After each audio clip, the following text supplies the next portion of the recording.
ನಮಸ್ಕಾರ ಸ್ನೇಹಿತರೆ, ಗೃಹಲಕ್ಷ್ಮಿ ಬೆಳಗ ಭರ್ಜರಿ ಗುಡ್ ನ್ಯೂಸ್. ಹೌದು, ಈಗಾಗಲೇ ನೀವು ಸಾಕಷ್ಟು ಕಂತುಗಳನ್ನು ಪಡ್ಕೊಂಡಿದ್ದೀರಿ. ಈಗ ಮತ್ತೆ ಪೆಂಡಿಂಗ್ ಉಳಿದಿರ್ತಕ್ಕಂತಹ ಕಂತುಗಳನ್ನ ಜಮಾ ಮಾಡಲಿಕ್ಕೆ ರಾಜ್ಯ ಸರ್ಕಾರ ಮುಂದಾಗಿದೆ. ಹೌದು, 31 ಹಾಗೂ 32ನೇ ಕಂತಿನ ಹಣವನ್ನ ನಿಮ್ಮ ಖಾತೆಗಳಿಗೆ ಜಮಾ ಮಾಡ್ತಾ ಇದ್ದಾರೆ.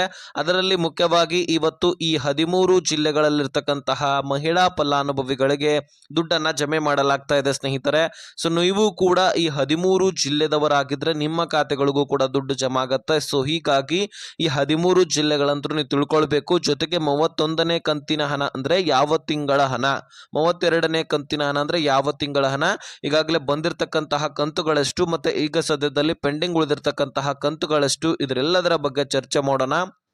ತೀರಾ ಇಂಪಾರ್ಟೆಂಟ್ ಮಾಹಿತಿ, ಇಡೀ ದೇಶದಲ್ಲಿನೇ ಸದ್ದು ಮಾಡ್ತಕ್ಕಂತಹ ಯೋಜನೆ ಈ ಗೃಹಲಕ್ಷ್ಮಿ ಯೋಜನೆಯ ಕುರಿತಾಗಿ ಸಂಪೂರ್ಣ ಮಾಹಿತಿಯನ್ನ ನಿಮಗೆ ಈ ವಿಡಿಯೋದಲ್ಲಿ ತಿಳಿಸುವಂತಹ ಪ್ರಯತ್ನ ಮಾಡ್ತೀನಿ. ಸೊ ತೀರಾ ಇಂಪಾರ್ಟೆಂಟ್ ಮಾಹಿತಿ, ಪ್ರತಿಯೊಬ್ಬ ಗೃಹಲಕ್ಷ್ಮಿಯರು ಕೂಡ ಈ ವಿಡಿಯೋನ ಮಿಸ್ ಮಾಡದೆ ಕೊನೆವರೆಗೂ ವಾಚ್ ಮಾಡಿ. ಸ್ನೇಹಿತರೆ, ಈ ಗೃಹಲಕ್ಷ್ಮಿಯಲ್ಲಿ ಬೆಳಗ್ಗೆ ಭರ್ಜರಿ ಗುಡ್ ನ್ಯೂಸ್ ಸಿಕ್ಕಿರ್ತಕ್ಕಂಥದ್ದು. ಸೊ 30 ಹಾಗೂ ಈಗಾಗಲೇ 29ನೇ ಕಂತಿನ ಹಣವು ಕೂಡ ಜಮಾ ಆಗಿತ್ತು, ಆಲ್ರೆಡಿ ಕ್ಲಿಯರ್ ಆಗಿದೆ.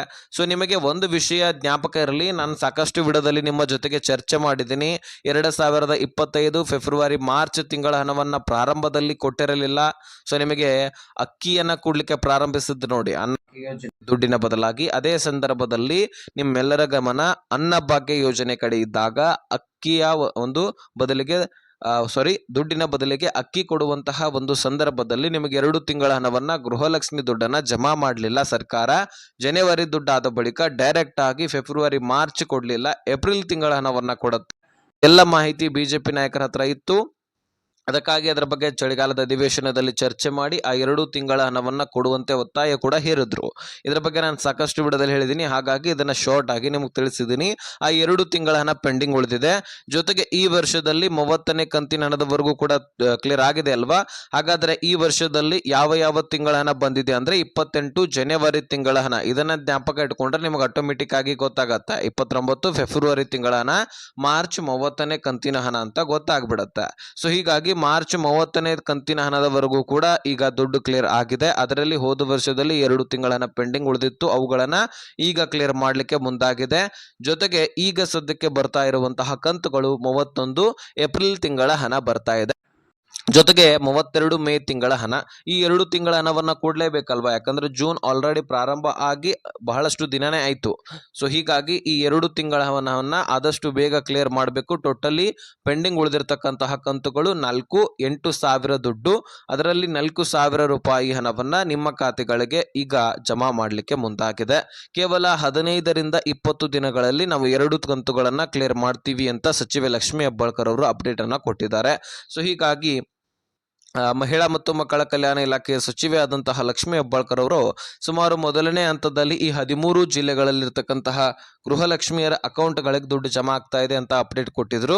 ಅದರಲ್ಲಿ ಮುಖ್ಯವಾಗಿ ವಿಜಯನಗರ ಮತ್ತೆ ಮುಖ್ಯವಾಗಿ ಬೆಂಗಳೂರು ನಗರ ಮತ್ತು ಬೆಂಗಳೂರು ಗ್ರಾಮಾಂತರಕ್ಕೆ ಬರುತ್ತೆ, ಬೆಳಗಾವಿಗೆ ಬರುತ್ತೆ, ದಾವಣಗೆರೆ, ಉಡುಪಿ, ತುಮಕೂರು, ಚಿತ್ರದುರ್ಗ, ಚಿಕ್ಕಮಗಳೂರು, ಶಿವಮೊಗ್ಗ, ಯಾದಗಿರಿ, ರಾಯಚೂರು, ರಾಮನಗರ. ಸೊ ಹೀಗೆ ಇನ್ನು ಹಲವಾರು ಜಿಲ್ಲೆಗಳಾದಂತಹ ಚಿಕ್ಕಮಗಳೂರು, ಉಡುಪಿ, ಮಂಗಳೂರು, ಹಾಸನ, ಕೊಡಗು, ಈ ಒಂದು ಜಿಲ್ಲೆಗಳಿಗೂ ಕೂಡ ದುಡ್ಡು ಬರ್ತಾ ಇದೆ ಅಂತೆ. ಸೊ ಅದರಲ್ಲಿ ಮುಖ್ಯವಾಗಿ ಬೆಂಗಳೂರು ನಗರ ಮತ್ತು ಬೆಂಗಳೂರು ಗ್ರಾಮಾಂತರಕ್ಕೆ ಯಾಕೆ ಬರುತ್ತೆ ಅಂತ ನಾನು ಸಾಕಷ್ಟು ವಿಡಿಯೋದಲ್ಲಿ ಕೂಡ ನಿಮಗೆ ಹೇಳಿದ್ದೆ. ಯಾಕಂದ್ರೆ ಗೃಹಲಕ್ಷ್ಮಿ ಪ್ರೊಸೆಸರ್ ಇರೋದೇ ಹಾಗೆ. ಈಗ ಹಣಕಾಸು ಇಲಾಖೆಯಿಂದ ದುಡ್ಡು ಮಹಿಳಾ ಮತ್ತು ಮಕ್ಕಳ ಕಲ್ಯಾಣ ಇಲಾಖೆಗೆ ಬರುತ್ತಲ್ವಾ, ಅಲ್ಲಿಂದ ಡೈರೆಕ್ಟ್ ಆಗಿ ಡಿಬಿಟಿ ಟ್ರೆಜರಿಗೆ ಪುಷ್ ಆಗೋದಿಲ್ಲ. ಸುಮಾರು 35 ತಾಲೂಕು ಗ್ರಾಮ ಪಂಚಾಯಿತಿಗಳಿಗೆ ದುಡ್ಡನ್ನ ಕಳುಹಿಸಲಾಗತ್ತೆ. ಆ 35 ತಾಲೂಕು ಗ್ರಾಮ ಪಂಚಾಯಿತಿಗಳು ಇದೇ ಬೆಂಗಳೂರು ನಗರ ಮತ್ತು ಬೆಂಗಳೂರು ಗ್ರಾಮಾಂತರ ಸುತ್ತಮುತ್ತ ಇರತಕ್ಕಂತಹ ಗ್ರಾಮ ಪಂಚಾಯಿತಿಗಳಾಗಿದ್ದಾವೆ. ಸೊ ಅಲ್ಲಿ ಎಲ್ಲವೂ ಕೂಡ ಮಹಿಳೆಯರ ಖಾತೆಗಳಿಗೆ ಮೊದಲು ಟ್ರಯಲ್ ನಡೆಯಲಾಗತ್ತೆ.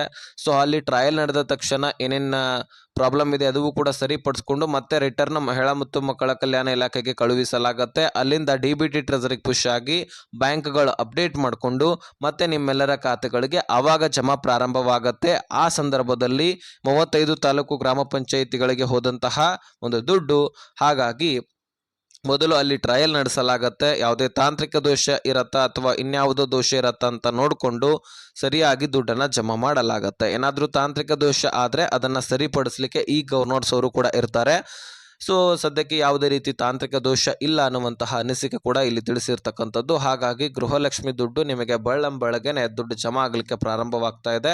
ಸೊ ನೋಡಿ ನಿಮ್ಮ ಜಿಲ್ಲೆ ಯಾವುದು ಅನ್ನುವಂಥದ್ದನ್ನ ಕಮೆಂಟ್ ಮಾಡಿ, ನಿಮ್ಮ ಅಕೌಂಟ್ಗಳಿಗೆ ದುಡ್ಡು ಬಂದರೆ ಕೂಡ ಕಮೆಂಟ್ ಮಾಡಿ, ಎಷ್ಟು ದುಡ್ಡುಗಳು ಇಲ್ಲಿವರೆಗೂ ಕೂಡ ಜಮಾ ಆಗಿದೆ ಅಂತ ಕಮೆಂಟ್ ಮಾಡಿ ತಿಳಿಸಿ. ವಿಡಿಯೋ ನೋಡಿದ್ದಕ್ಕೆ ಧನ್ಯವಾದ. ಹಾಗೆ ಸಬ್ಸ್ಕ್ರೈಬ್ ಮಾಡಿಲ್ಲ ಅಂದರೆ ಸಬ್ಸ್ಕ್ರೈಬ್ ಮಾಡದೆ ಹೋಗಬೇಡಿ. ಇದೇ ರೀತಿ ಅಪ್ಡೇಟ್ಗಾಗಿ ಸಬ್ಸ್ಕ್ರೈಬ್ ಮಾಡಿಕೊಂಡು ನೋಟಿಫಿಕೇಶನ್ ಆಲ್ ಅಂತ ಸೆಟ್ ಮಾಡ್ಕೊಳ್ಳಿ.